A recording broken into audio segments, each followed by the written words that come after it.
Have you ever had like a time in your life when everything just seems foggy and unreal? Like maybe you lost something important and without it, life started to feel like a movie you were watching. Like you didn't have any say in what your character did or said. And after so much wandering and wondering, you finally take a step forward. And that step belongs to you.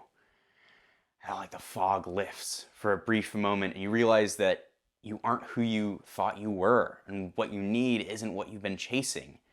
And in that moment, you decide to do something about it. That's what Six of Crows feels like. It's about heists, it's about redemption, and yeah, it's about scars. But most of all, it's about people realizing that they aren't who they thought they were and deciding to do something about it. You may remember that my review of Shadow and Bone was less than positive. But, I mean, Six of Crows really turned it around for me. I came in for a fun heist, but I got much more than I expected. If you're unfamiliar with the premise, Six of Crows is about a group of gang members, outcasts, criminals, who basically get hired to go rescue a scientist and stop the end of the world, or whatever. And they have to rescue the scientist from the most well-defended prison in the world in Fierda. And in many ways, it's a very standard heist story. It hits all the expected story beats, but Six of Crows goes a step further by like building each character super intentionally and giving them a thoughtful backstory, a great dynamic with the rest of the crew, and a really well-rounded character arc. In fact, like, I think every single member, like every single core member of the crew has their own unique arc, which is just, as a writer, that's very impressive to me. Because it's hard to get one arc right. But Bardugo nailed 6 in this book. And I'm impressed. I'm really impressed. So now, let's get into my 3 pros and 3 cons of the story. And the first is going to be the spice. This is more of a minor quibble, but the book was a bit spicier than I generally like my books. It wasn't ever so much that I had to stop reading, but there were a few scenes that made me a bit uncomfy.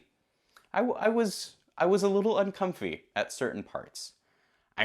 Knowing the trends of modern YA romance, I'm pretty sure that Six of Crows is just squeaky clean in comparison. But you know, that sort of stuff just doesn't increase my enjoyment of a story. It didn't click with me. There is also a homosexual relationship that's set up in the book, which might be something to consider if that bothers you. Didn't really bother me, but I mean, it was all well crafted, well written, and I don't know, the spiciness never like really got under my skin. It's just not my preference, you know? Not my preference.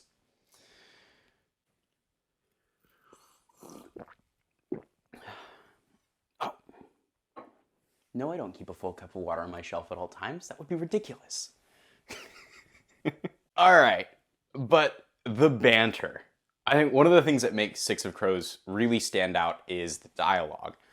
It's really easy for witty banter to just fall flat, especially in books and especially in YA books.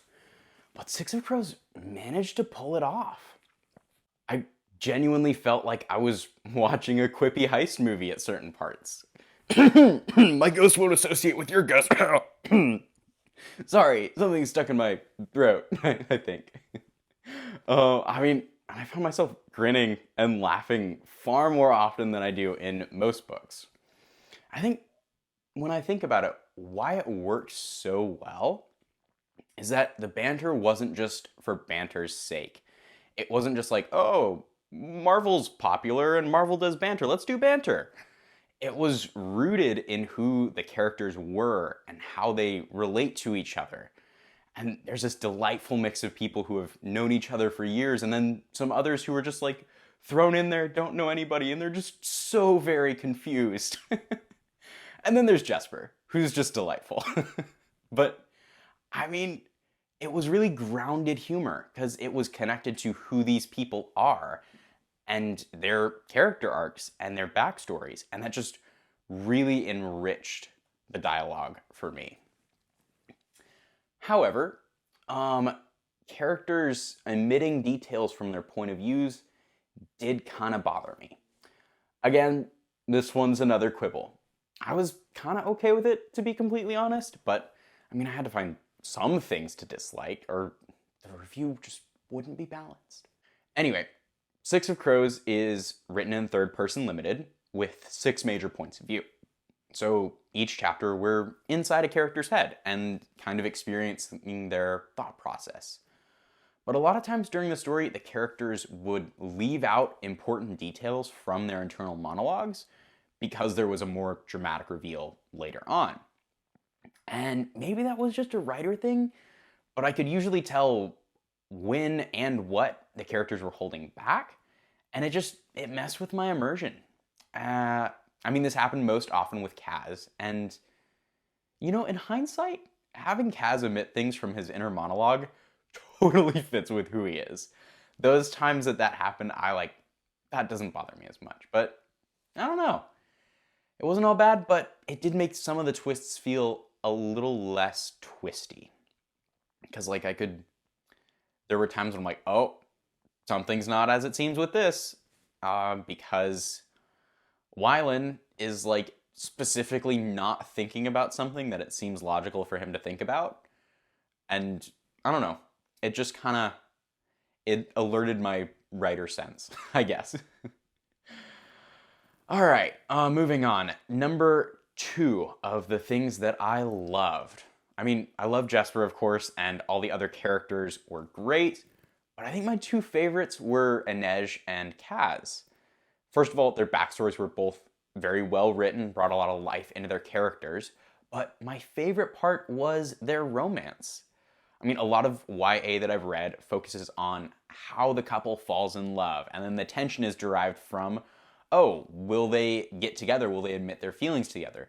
But Six of Crows doesn't do that. And to great effect, I believe, because Kaz and Inej have already fallen for one another before the book starts, and there's kind of a mutual understanding, even if they won't say it outright.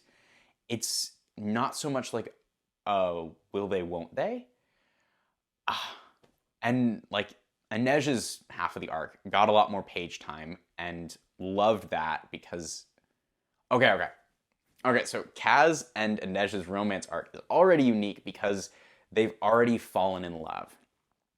But Inej's half is even more unique because she's falling out of love. And that's just where else are you gonna see that?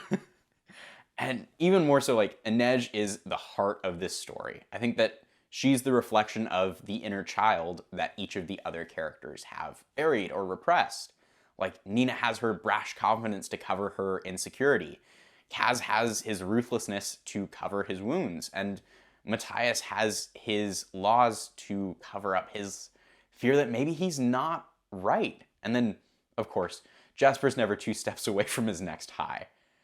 But Inej represents who they all used to be. Innocent, young, hopeful. And the fact that she keeps fighting through the hurt and decides to let herself care about what is right just ties the whole story together for me. And then this contrasts so well with Kaz in their romance because he struggles and he chooses the opposite, to stop caring. And just the dynamic, the way they played off each other, just absolutely made the book for me.